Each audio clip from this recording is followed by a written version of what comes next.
안녕하세요. 복된 안식일입니다. 안녕하세요. 네.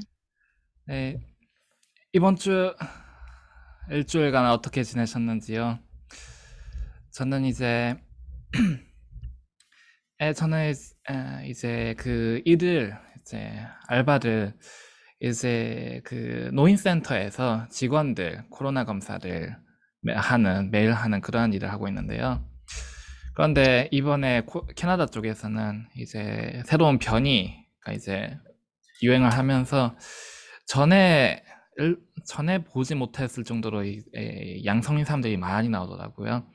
그만큼 이게 빠르게 번지고 있는 그러한 변이인데 한국은 어떻게 되고 있는지 모르겠습니다.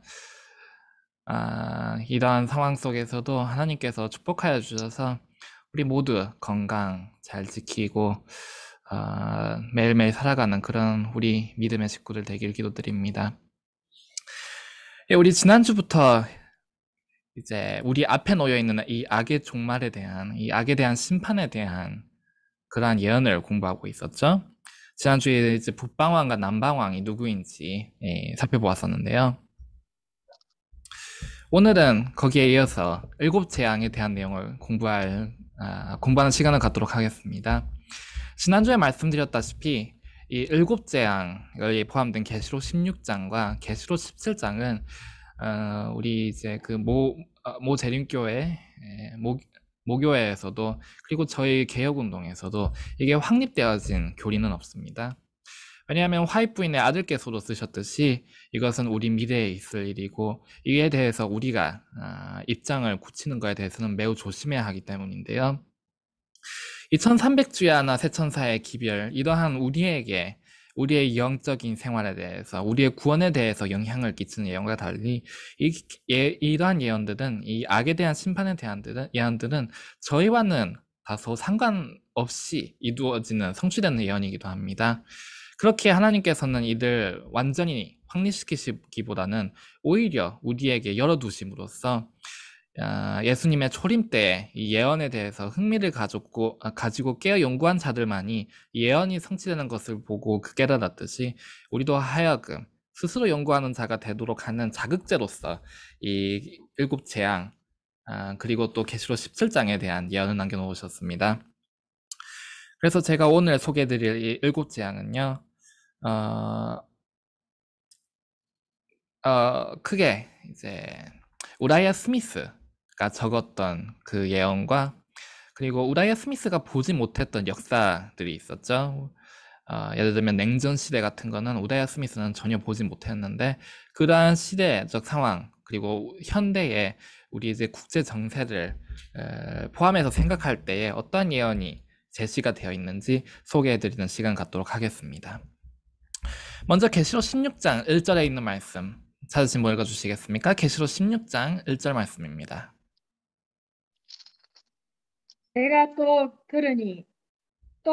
들으니 성전에서 큰 음성이 나서 일곱 천사에게 말하되 너희는 가서 하나님의 진노의 일곱 대접을 땅에 쏟으라 하더라.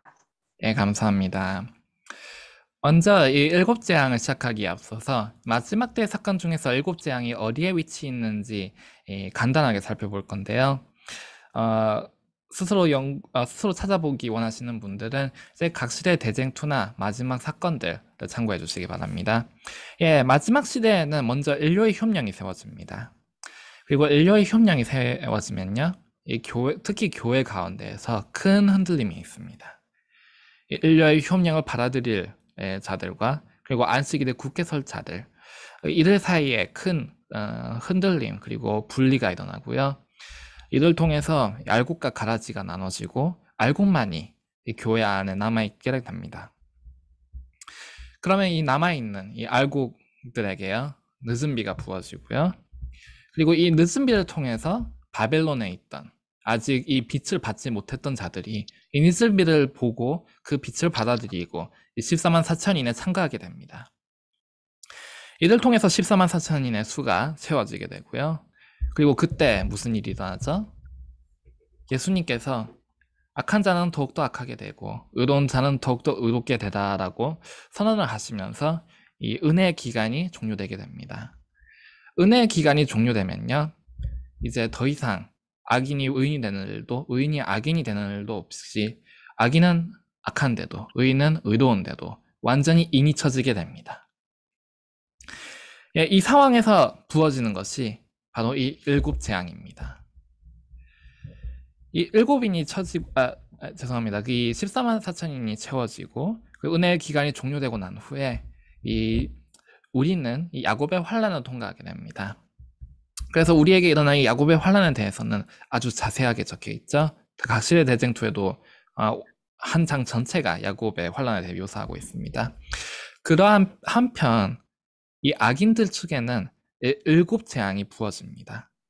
그동안 그들이 행한 이 악에 대한 심판으로서 이 일곱 재앙이 부어지는데요. 어떠한 재앙이 있는지 하나씩 살펴보도록 하겠습니다.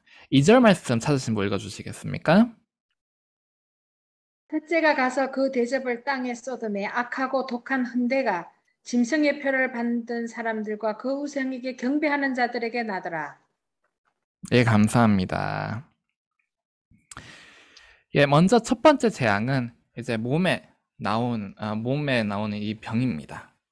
헌대라고 하면 이제 마치 욥이 받았던 그 시련과 같이 온몸이 가려지고 그 가운데 고통을 받는 그러한 것인데요. 예, 첫째부터 이제 넷째, 다섯째 재앙까지는 이제 문자 그래도 이루어질 것이라고 많이들 대부분 해석을 하고 있습니다. 이 애굽의 열재앙이 문자 그래도 이루어진 것처럼 이 첫째부터 다섯째 재앙까지도 이제 문자 그래도 이루어질 텐데요. 그러면 이제 둘째 재앙을 한번 살펴보도록 하겠습니다. 3절입니다. 사진 뭐 읽어주시겠습니까? 3절 말씀입니다. 둘째가 그 대접을 바다에 쏟음에 바다가 곧 죽은 자의 피같이 되니 바다 가운데 모든 생물이 죽더라. 예, 감사합니다. 예, 둘째 재앙이 무엇이죠? 예, 바다가 피같이 된다는 것입니다. 이어서 셋째 재앙 보시겠습니다. 4절로부터 7절까지 읽어주시겠습니까? 4절로 7절입니다. 셋째가 그 대접을 강과 물 근원에 쏟음에 피가 되더라. 내가 들으니 물을 차지한 천사가 가로되 전에도 계셨고 시방도 계신 거룩하신 이여 이렇게 심판하시니 의로우시도다. 저희가 성도들과 선지자들의 피를 흘렸으므로 저희로 피를 마시게 하신 것이 합당하니이다 하더라.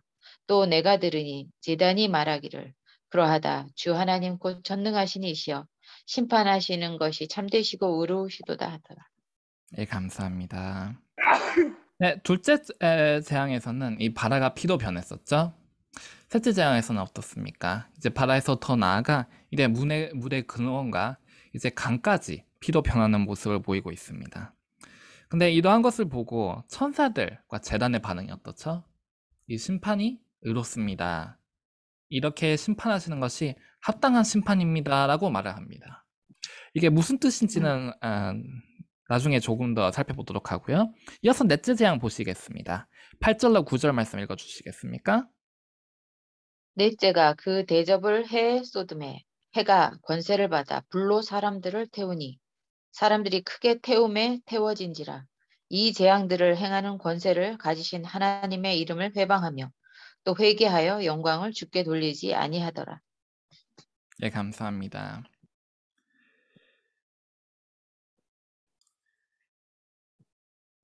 예, 여기 넷째 재앙은 이제 해가 아주 뜨거워지면서 사람들을 태운다라고 적혀 있습니다. 이제 살인적인 이 폭염이 이루어질 것이라는 예언인데요. 애굽의 열재앙이 그랬듯이 애굽 열재앙이 어땠었죠? 그 애굽이 실제로 섬기고 있었던 우상들에 대해서 재앙이 이루어지고 있었습니다. 그래서 이 일곱 재앙 가운데서도 이 마지막 때 우상에 대한 재앙들이 나타나는데요. 이 해가 사람들을 태운다라고 나와 있죠. 일요일 혁명의 중심에 있는 것이 항상 해였습니다. 이 일요일의 근원, 이 이름 자체에 이미 해가 들어있죠. 그리고 이 가톨릭의 많은 이 제도들이 이 인류의 숭배에서 비롯되어 있고요. 그리고 실제로 카톨릭에 이제 흔히 말하는 성물이라고 하죠. 성물들이나 이 기구 같은 것들에 보시면 이 태양이 많이 사용되고 있습니다. 그러한 이 카톨릭의 우상, 인류의 협령의 우상이 될 이 해에 대해서 이 재앙이 부어지고 있는 것이 나와 있습니다. 이어서 다섯째 재앙 보시겠습니다. 10절 말씀 읽어주시겠습니까? 또 다섯째가 그 대접을 짐승의 보좌에 쏟으니 그 나라가 곧 어두워지며 사람들이 아파서 자기 혀를 깨물고. 예, 감사합니다. 예, 이 다섯째 재앙에서도 넷째에 이어서 이 해에 대한 재앙이 이루어지는데요. 어두움이 주어지게 됩니다. 근데 그 어두움이 어디에 놓인다고요? 짐승의 보좌에 쏟으니 그 나라가 곧 어두워지며. 그래서 이 예언에 대해서는 이 바티칸에는 이 해가 빛을 비추지 않고 어두움이 내릴 것이다 라고 해석을 하고 있습니다. 그런데 이러한 재앙들 가운데서도 하나님의 백성은 어떨까요? 이 애굽의 열재앙 때 이 재앙들이 이스라엘 위에 내렸었나요? 안 내렸지. 안 내렸습니다. 이 이스라엘이 사는 아이고. 지방만은 신기하게도 이 재앙이 주어지지 않았었는데요. 그와 같이 이 일곱 재앙도 이때 우리에게 대해서는 이 의인들에 대해서는 보호가 이루어질 것이라고 약속되어 있습니다. 그리고 이어서 11절 말씀 읽어주시겠습니까? 아픈 것과 종기로 인하여 하늘의 하나님을 회방하고 저희 행위를 회개치 아니하더라. 예, 감사합니다. 예, 여기 보시면 첫째 저항이 지금까지 이어져 있는 것을 보실 수 있습니다. 아픈 것과 종기는 첫째 저항에서 나온 것인데요. 그러므로 여기서 알 수 있는 것은 이게 재앙이 각자의 재앙이 끝나고 이어서 두 번째 재앙이 시작되고 그렇게 순서대로 끝나고 다시 시작되는 것이 아니라 한 번 시작되면 그것이 지속되고 점점 쌓여간다는 것을 이 11절에서 알 수 있습니다. 그런데 아까 전에 또 9절 말씀에도 있었는데요. 하나님의 이름을 회방하며 또 회개하여 영광을 주께 돌리지 않더라. 그리고 11절에서도 회개치 아니하더라 라고 나와 있습니다. 여기서 한 가지 신기한 점이 있는데요. 은혜의 기간이 이미 끝났습니다. 은혜의 기간이 끝나면 이 회개의 가능성이 있나요? 악인이 회개해서 의인이 될 수가 있을까요? 없죠. 없습니다. 은혜의 기간이 끝나면 이 모든 인들이 처지게 되고 더 이상 그 둘 사이에 사람이 오가는 가능성은 없어지게 되는데요. 그런데 왜 여기서 회개치 않더라라고 나와 있을까요? 이를 위해서는 먼저 이 일곱 재앙이 주어지는 이 이유에 대해서 생각해 볼 필요가 있는데요. 이 일곱 재앙이 왜 주어질까요? 물론 첫 번째도 이 공의가 있겠습니다. 이 하나님의 공의가 이루어지기 위해서는 이 공정함 그리고 의가 이루어지기 위해서는 이 악인들이 행한 것을 하나님에 의해서 다시 그것을 자기 몫으로 받아야 하는 것인데요. 그런데 하나님께서는 아무리 악인이다 할지라도 그들이 이처럼 고통받는 것을 좋아하지 않으십니다. 물론 그렇다고 해서 하나님께서 우리들을 오냐오냐 하신다던가 악인이 무엇을 하든지 하나님의 이름을 회방하든지 그냥 그래도 두신다는 것은 아니지만 그러나 이 악인들이 고통받는 것을 볼 때에 그것을 함께 아파하시고 매우 슬퍼하십니다.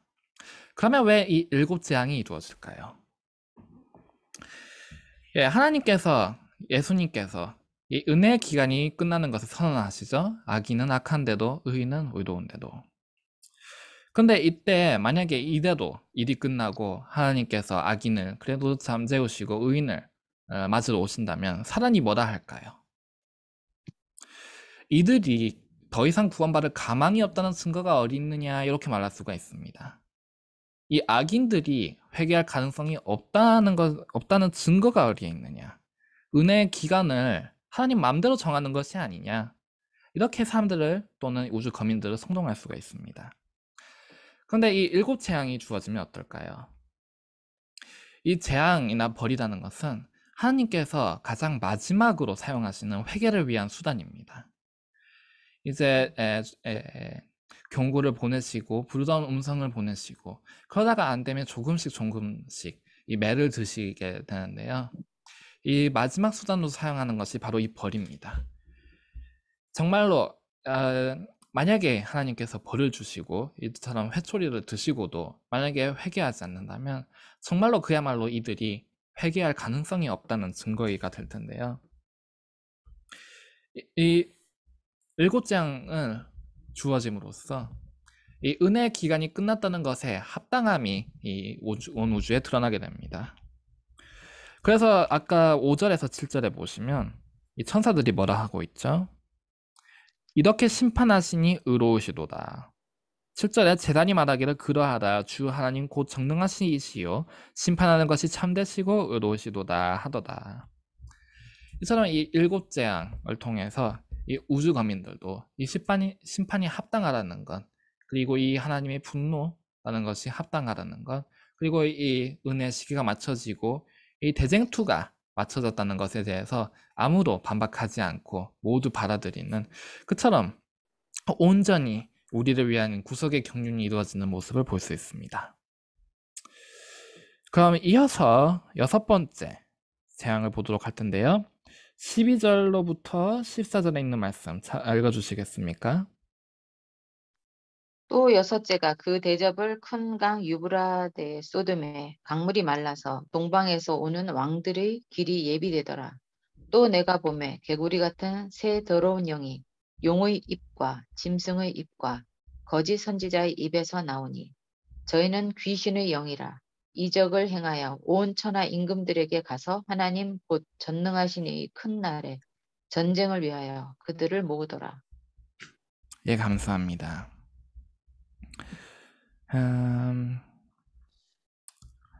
먼저 13절부터 이제 여기서는 상징이 많이 나오죠.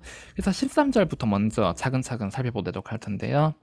개구리 같은 새 더러운 영이 용의 입과 짐승의 입과 거짓 선지자의 입에서 나오니.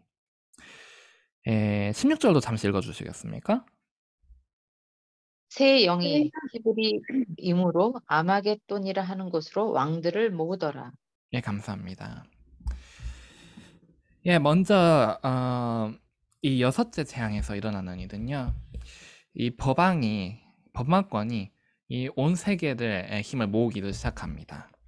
그래서 여기 용의 입이라는 것은요, 이 이교에 대한 것이고요. 이교라 하면 이제 이슬람교, 불교, 이 그리스도교 밖에 있는 이 모든 이교들에 대한 상징입니다. 그리고 짐승의 영이라는 것은 우리 계시록의 앞쪽에서 보았던 이 법왕권을 나타내는 짐승을 나타내고요. 그리고 거짓 선지자의 입이라는 것은 이제 개신교, 이 양과 같은 짐승, 즉 미국을 중심으로 시작된 이 개신교, 그 중에서 특히 이제 영을 받는 그러한 것에 대한 예언입니다. 그러므로 이 가톨릭과 개신교와 이 이교가 모두 힘을 합쳐서 이제 하나님에 대적하기 위하여 모인다는 것인데요. 이 새 영이 이 새 종교, 즉 이교와 가톨릭과 개신교가 이 왕들을 아마겟돈이라는 장소에 모은다라고 나와 있습니다. 이 아마겟돈이 무엇인지는 나중에 조금씩 더 살펴보도록 하고요. 여기 14절에 나와 있죠. 온 천하 임금들에게 가서 하나님 곧 정능하신 이의 큰 날에 전쟁을 위하여 그들을 모으더라. 아마겟돈을 이해하기 위해서 먼저 12절부터 조금씩 살펴보도록 할 텐데요. 여기 큰 강 유브라데의 소돔에 강물이 말라서 동방에서 오는 왕들의 길이 예비되더라. 먼저 우라이아 스미스의 해석에 기반해서 이루어지는 예언의 해석에서는요, 이 유브레스 강을 이 오스만 제국 혹은 터키에 비유를 합니다. 이 오스만 제국이 이 유브라데의 큰 강 유브라데에 따라서 이 영토를 가지고 있었는데요. 오스만 제국이 조금씩 망해가면서 이 강을 따라서 조금씩 영토를 잃게 됩니다. 그리고 이 동방에서 오는 왕들이라는 것은요, 이 중동의 이슬람 세력에 대해서 나타낸다고 해석을 하면서 이 마지막 때 미국과의 테러와의 전쟁이 이루어지는 그것에 대한 예언이다라고 해석을 하고 있습니다. 그런데 오늘 살펴볼 해석은요, 이 다니엘서 11장과 함께 공부할 필요가 있습니다. 다니엘서 11장 44절로 45절에 있는 말씀입니다. 다니엘서 11장 44절로 45절 말씀. 찾으신 분 읽어주시겠습니까?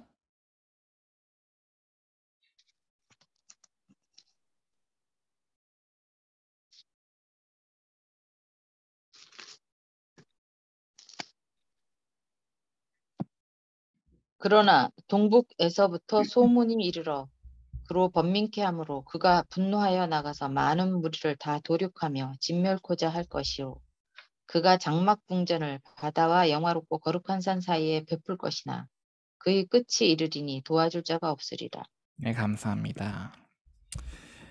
예, 이 다니엘서 예언을 먼저 차근차근 살펴보도록 하겠습니다. 여기 장막 궁전이라고 있는데요. 장막 궁전은 이제 전쟁터에서 이 지휘부들이 모이고 회의하는 그 텐트와 같은 곳을 장막 궁전이라고 합니다. 그럼 정쟁을 위한 궁전과 같은 건데요.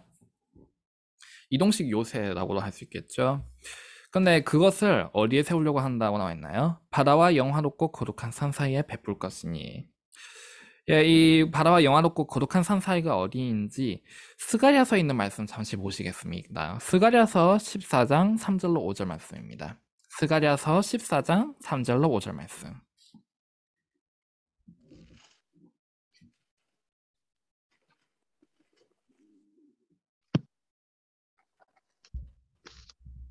그때 여호와께서 나가서 그 열국을 치시되 이왕 전쟁 날에 싸운 것과 같이 하시리라. 그날에 그의 발이 예루살렘 앞 곧 동편 감람산에 서실 것이요 감람산은 그 한가운데가 동서로 갈라져 매우 큰 골짜기가 되어 산 절반은 북으로 절반은 남으로 옮기고 그 산 골짜기는 아셀까지 미칠지라.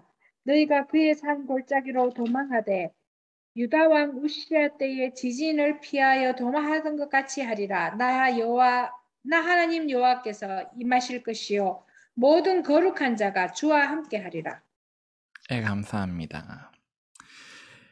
예, 여기 스가랴서에 나와 있는 예언은요, 이 감람산에 대한 예언입니다. 감람산이 어딘가요?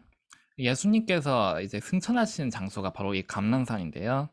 이 각시대 대쟁투에 보시면 이게 좀 군데군데 있기 때문에 제가 읽도록 하겠습니다. 아니네요. 각시대 대쟁투 662에서 663페이지에 보시면 이렇게 적혀 있습니다. 길지 않기 때문에 제가 그냥 읽도록 하겠습니다. 그리스도께서는 부활하신 후 승천하신 곳이며 천사들이 재림의 약속을 되풀이한 장소 곧 감람산 위에 내려오신다. 선지자는 다음과 같이 말한다. 나의 하나님 여호와께서 임하실 것이요 모든 거룩한 자가 주와 함께하리라. 그날에 그의 발이 예루살렘 앞 곧 동편 감람산에 서실 것이요 감람산은 그 한가운데가 동서로 갈라져 매우 큰 골짜기가 되어서 여호와께서 천하의 왕이 되시리니 그날에는 여호와께서 홀로 하나이실 것이요 그 이름이 홀로 하나이실 것이라. 화려 찬란한 새 예루살렘 성이 하늘에서 내려올 때 그 성은 영접할 준비가 된 성결한 곳에 정착하게 된다. 그리고 그리스도께서는 당신의 백성들과 천사들과 함께 그 거룩한 성으로 들어가신다. 예, 즉 이 거룩한 산이라는 것은요, 이 감람산을 의미하는데요. 왜 사단이 이 감람산을 노릴까요? 예수님께서는 이 재림 때에는 이 지구 위에 발을 딛지는 않으십니다. 그래서 여기서 스가랴서에서 말하고 있는 주의 큰 날이라는 것은요, 재림이 있고 천년기가 있은 후에 세 번째로 주님께서 이 땅에 오십니다. 그때는 저희는 이 땅에 있었던 것이 아니고요, 하늘에서 주님과 함께 천년을 지냈다가 이 땅에 악인의 심판을 위해서 내려오게 됩니다. 그때에 이 새 예루살렘이 내려오는 장소가 바로 이 감람산입니다.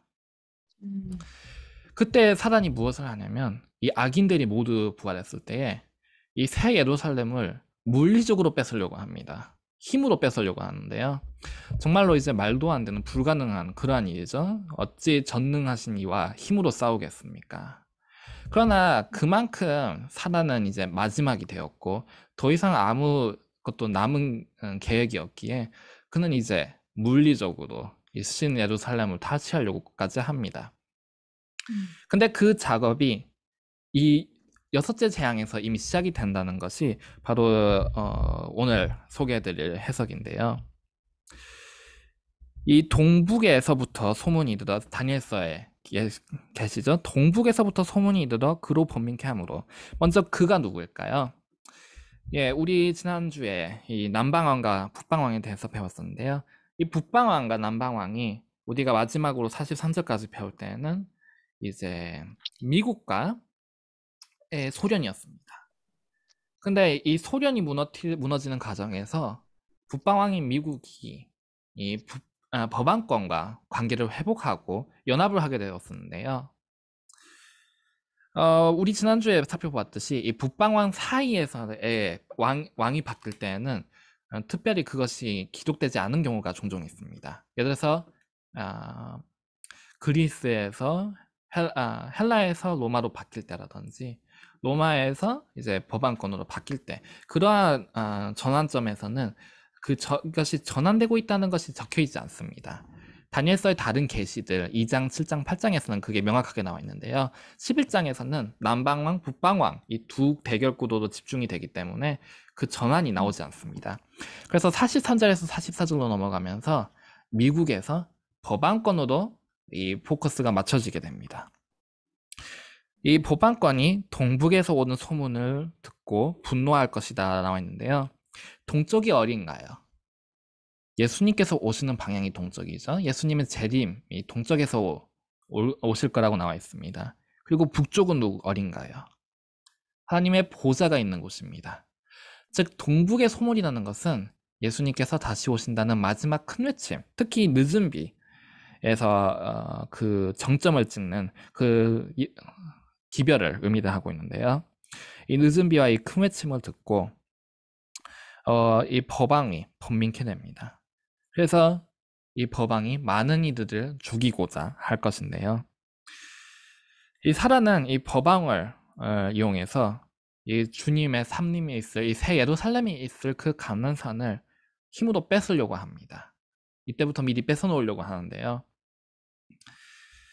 그런데 이 감난산이 있는 곳, 즉 이 예루살렘이라는 것은 현재도 매우 국제 정세에서 민감한 장소입니다. 예루살렘은 3대 종교의 중심지이기도 한데요. 그리스도교의 성지이기도 하고 유대교의 성지이기도 하면서 이슬람교의 성지이기도 한 것이 바로 이 예루살렘입니다. 이 갈란산은 이 예루살렘 바로 옆에 있는 산이죠. 그래서 이 법왕이 이 땅을 차지하려고 할 때에 그 모든 힘들을 모읍니다. 자기 법안권을 통해서 개신교를 통해서 이교를 통해서 이 온 나라에 이 미국을 통해서 이 정치적으로 이 모든 나라들의 힘을 모아서 이 땅을 차지하려고 하죠. 근데 그처럼 민감한 시한폭탄과 같은 장소를 그가 차지하려고 하면 어떻게 되겠습니까? 이거 일곱째 재앙 중에 19절 말씀 잠깐 읽어주시겠습니까? 계시록 16장 19절 말씀입니다.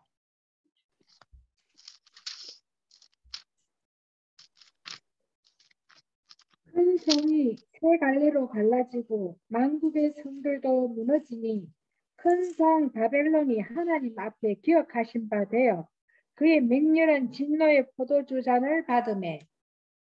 예, 감사합니다. 여기 나와 있듯이 큰 성, 곧 바벨론, 법왕이죠. 그 법왕이 세 갈래에도 갈라진다고 나와 있습니다. 법왕을 위해서 모였던 이 세 가지 힘, 이 용의 입과 짐승의 입과 그리고 이제 이 거짓 선지자의 입, 이들이 서로 갈라지고 법왕권을 공격을 하기 시작합니다.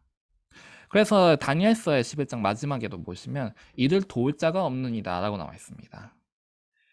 이 미국과 미국 정치적인 힘과 법안권의 이 종교적인 힘으로 억지로 악의 힘들을 모았던 이는 결국 그 간의 갈등이 폭발하게 되면서 오히려 이 법안권이 무너지게 되는 그것이 바로 이 여섯째와 일곱째 일부의 이 예언입니다. 그래서 잠시 다시 마무리를 해보면요. 잠시 요약을 해보면 법안권이 이제 늦은 비의 소리를 듣고 분노해서 많은 이들을 죽이고 그리고 이 감난산을 차지하려고 모든 종교적, 정치적 힘을 모으게 되는 것인데요. 그때 이들이 연합하지 못하고 결국 반발하여 법안권을 무너뜨린다는 것이 바로 이 6번째 예언입니다. 이제 조금 더 깊숙이 예언 살펴보면요. 큰 강 유브라데라고 있었죠. 큰 강 유브라데, 어디를 흐르는 물입니까? 바벨론의 핵심적인 강이 바로 이 큰 강 유브라데였습니다. 즉 법안권을 지지하는 이 물이라는 것은 많은 백성들을 의미하죠. 법안권을 지지하는 많은 백성들인 이 강이 큰 강 유브라데가 말라지면서 동방에서 오는 왕들입니다. 동방에서 오는 왕이 아니고 왕들이라고 복수형으로 되어 있는데요. 우리 예수님과 하나님, 우리 한 분이 오시는 게 아니죠. 우리 예수님과 하나님, 아버지, 우리 성자와 성부, 그리고 저런 복수인 여러 명 계시는 우리의 왕들께서 동방에서 오실 것이다 라는 예언입니다. 이 유브라데스 강을 이처럼 법안권을 지지하는 해석에 힘을 보태어주는 성경 구절이 하나 더 있는데요. 이는 다니엘서 5장 전체에 있는 말씀입니다. 다니엘서 5장의 내용이 무엇이냐면요. 고대 바벨론이 멸망할 때 모습입니다. 고대 바벨론이 어떻게 멸망했었죠? 이제 그 당시에 느부갓네살의 손자가 왕이었고요. 이는 일단 메데 바사와의 전쟁에서 한 번 패해여서 그때 절대 무너지지 않는 절대적인 요새라고 알려져 있던 그 바벨론의 성에 들어가서 숨어 있었습니다. 그리고 잔치를 하고 있었는데요. 근데 그들이 잔치를 하고 있을 때 하나님의 손가락이 나타나서 그 벽에 심판이 이루어졌고 그 잔이 모두 채워졌다는 말씀을 적습니다. 그러나 한편 고레스는요, 이 유브라데스 강을 다른 쪽으로 방향을 틀어버리면서 이제 크게 독을 쌓아서 강줄기를 틀어버리죠. 그러면서 이 바벨론 중심으로 흐르고 있었던 강이 말라지고 그 강이 흐르던 그 장소가 이 공간이 생기면서 그 아래를 통해서 이 군대가 진입하여 바벨론을 멸망을 시킵니다. 이 바벨론이 멸망하는 이 과정이 다니엘서 5장에서 우리를 위한 예언에서 굳이 적혀 있는데요. 다니엘서에 이 예언이 아닌 말씀이 많이 적혀 있습니다. 예를 들면 다니엘이 이 음식을 먹기를 거부했던 사건, 이러한 이야기들은 모두 사실 우리 마지막 때를 위한 상징적인 의미가 적혀 있습니다. 다니엘이 행했던 그 모본은요, 우리가 이 마지막 때를 우리가 마지막 때를 통과하기 위해서, 그리고 그 예언들을 이해하기 위해서 우리에게 필요한 자세와 우리에게 필요한 영적인 힘이 무엇인지 알려주는 것이고요. 이 느부갓네살이 금신상을 세웠던 사건은 우리에게 인류의 혁명이 어떻게 이루어질 것인지를 상징적으로 우리에게 알려주고 있습니다. 그처럼 이 다니엘 5장은요, 우리에게 있을 마지막 사건, 이 6째 재앙에 대한 상징으로서 주어진 것인데요. 이 고레스, 바벨론을 멸망시켰던 메데 바사의 왕 고레스에 대해서는 성경에서도 종종 그에 대한 예언이 나와 있습니다. 어떠한 왕들 중에서도 고레스처럼 요처럼 하나님으로부터 직접적인 언급이 많이 된 왕도 없을 텐데요. 이 고레스는 심지어 예수님에 대한 상징이기까지 했습니다. 바벨론으로부터 유대 민족들을 구해내고 그들의 본향 예루살렘으로 보내주는 그러한 왕으로서 우리들 현대 바벨론에서 해방시켜주고 우리들 새 예루살렘으로 이끌어줄 그 왕으로서 예수님에 대한 상징으로서 고레스가 사용되기도 하였습니다. 그리고 한 가지 더 살펴볼 점은요, 하나님의 손가락이 글을 직접 쓴 적이 얼마나 있을까요? 십계명을 제외하고는, 서신적을 제외하고는 아마 이 바벨론 멸망 때가 거의 유일하지 않을까 싶은데요. 그만큼 다니엘서 5장은 많은 의미가 주어져 있는 장입니다. 십계명의 버금가만큼 중요한 사건이라면 무엇이 될까요? 이 법왕에 대한, 이 하나님의 백성에 대한 살아내는 마지막 세력인 법왕권의 종말이 될 것입니다. 그러므로 이 다니엘서 5장에서 살펴볼 수 있는 것은요, 유브라데스 강, 바벨론 이 법안권을 지지하는 세력이 마르게 될 것이고 그를 통해서 동방의 왕 고레스 즉 예수님이 우리에게 오실 길이 마련된다는 예언입니다. 그리고 이제 마지막으로 살펴볼 것이 아마겟돈인데요. 이 아마겟돈은 아마겟돈의 앞쪽에 아라는 것은 그 산을 의미합니다. 산. 그리고 뒤에 마겟돈이라는 것은 두 가지 해석이 있는데요. 먼저 히브리어도 메기돈이라는 해석이 있습니다. 이는 실제로 성경에서 몇 번 나온 적이 있는 장소이고요. 주로 전쟁이 많이 이루어지는 그런 장소였습니다.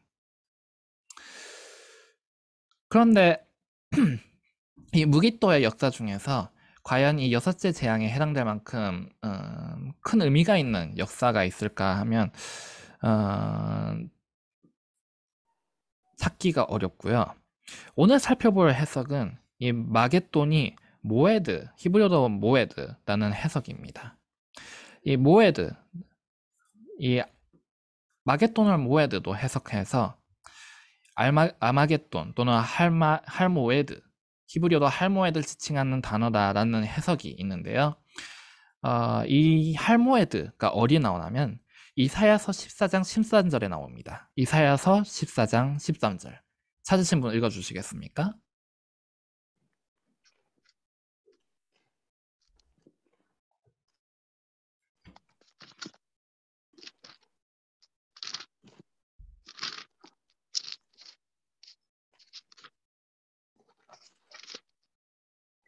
내가 내 마음에 이르기를 내가 하늘에 올라 하나님의 묵별 위에 나의 보좌를 높이리라.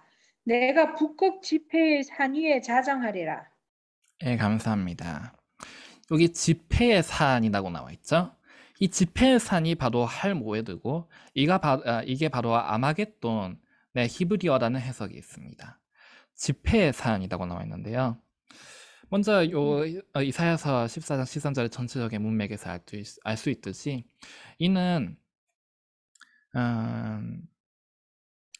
사랑과 예수님 사이의 이 대쟁투로서 이 사람이 노리는 그러한 하늘에 대한 갈망에 대한 일종이라고 볼 수도 있고요. 그리고 모이는 산이라는 것에서 먼저 이 모이는 산이라는 것이 성경에서 어디를 나타낼 때 사용되었냐면요. 이 예루살렘 북쪽에 있는 산, 솔로몬이 성전을 세웠던 그 산을 지칭할 때 사용된 단어이기도 합니다. 즉, 이 예루살렘 북쪽에 갈란산 가까이에 모으는 이 지폐의 산에 내가 군림하리다라는 것에서 이 갈란산을 지배하기 위해서 이 예루살렘 북쪽에 이 아마겟돈이라는 곳에 내가 나의 군대를 모으리다. 지폐라고 나와 있죠? 여기에 모으리다라는 의미에서 아마겟돈이라는 단어가 사용되었다는 해석이 있습니다. 이 아마겟돈이라는 단어를 조금 더 영적인 의미도 해석한다면요.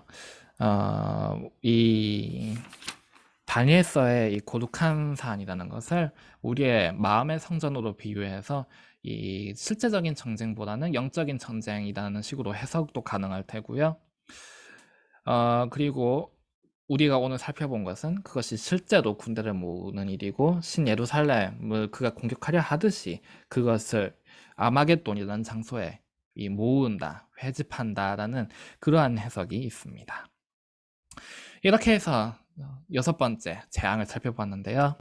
이제 마지막 재앙을 살펴보도록 하겠습니다. 계시록 16장 17절로부터 21절에 있는 말씀입니다. 계시록 16장 17절로 21절 말씀. 찾으신 분 부탁드리겠습니다. 일곱째 대접을 공기 가운데 쏟음에 큰 음성이 성전에서 보좌로부터 나서 가로되 되었다 하니 번개와 음성과 내성이 있고 또 큰 지진이 있어 어찌 큰지 사람이 땅에 있어 오므로 이같이 큰 지진이 없었더라. 큰 성이 세 갈래로 갈라지고 만국의 성들도 무너지니 큰 성 바벨론이 하나님 앞에 기억하신 바 되어 그의 맹렬한 진노의 포도주 잔을 받음에 각 섬이 없어지고 산악도 간데 없더라. 또 중수가 한 달란트나 되는 큰 우박이 하늘로부터 사람들에게 내리매 사람들이 그 박제로 인하여 하나님을 해방하니 그 재앙이 심히 큼이러라. 예, 감사합니다. 예, 여기에 나와 있듯이 이 마지막 재앙이라는 것은 큰 지진입니다. 큰 지진이 있을 거고요. 큰 우박이 있을 것이고요. 그리고 이 바벨론이 그 끝에 달아들게 될 것이고, 그리고 이때 또 이루어지는 사건이 한 가지 더 있습니다. 다니엘서 12장에 있는 말씀 보시겠습니다. 다니엘서 12장 1절로 3절. 다니엘서 12장 1절로 3절. 그때 내 민족을 호위하는 대군 미가엘이 일어날 것이요. 또 환란이 있으리니 이는 개국 이래로 그때까지 없던 환난일 것이며 그때 내 백성 중 무릇 책에 기록된 모든 자가 구원을 얻을 것이라. 땅의 티끌 가운데서 자는 자 중에 많이 깨어 영생을 얻는 자도 있겠고 수욕을 받아서 무궁히 부끄러움을 입을 자도 있을 것이며 지혜 있는 자는 궁창의 빛과 같이 빛날 것이요 많은 사람을 옳은 대로 돌아오게 한 자는 별과 같이 영원토록 비치리라. 네, 감사합니다. 예, 이 지진, 큰 지진과 연관지어서 많이 해석되는 게 바로 이 땅의 티끌 가운데서 깨어날 자들인데요. 이 특별 부활이라는 것이 이 일곱째 재앙 중에 일어나게 됩니다. 이 일곱째 재앙 중에, 근데 일곱째 재앙에 대한 말씀 중에 특별 부활이 직접적으로 언급되지 않은 이유는 사실 이 일곱 재앙이라는 것이 악인에 관련된 이야기이기 때문이고요. 그래서 이 다니엘서에서 볼 수도 있듯이 이때 우리는 특별 부활을 통해서 이 잠들어 있던 14만 3천인들이 깨어나게 될 것입니다. 그래서 여기 많이 깨어 영생 얻는 자도 있겠고, 특별 부활에 참여하는 자들의 특권이 무엇인가요? 예수님의 재림을 처음부터 끝까지 지켜볼 수 있다는 것입니다. 이 14만 4천인이라는 것은 이 주님의 재림기별, 우리 시대마다 우리 소망했던 바들이 많이 각각 다르게 있었죠. 고대에는 어땠습니까? 메시아가 오시는 것을 우리 기대를 했었고요. 그리고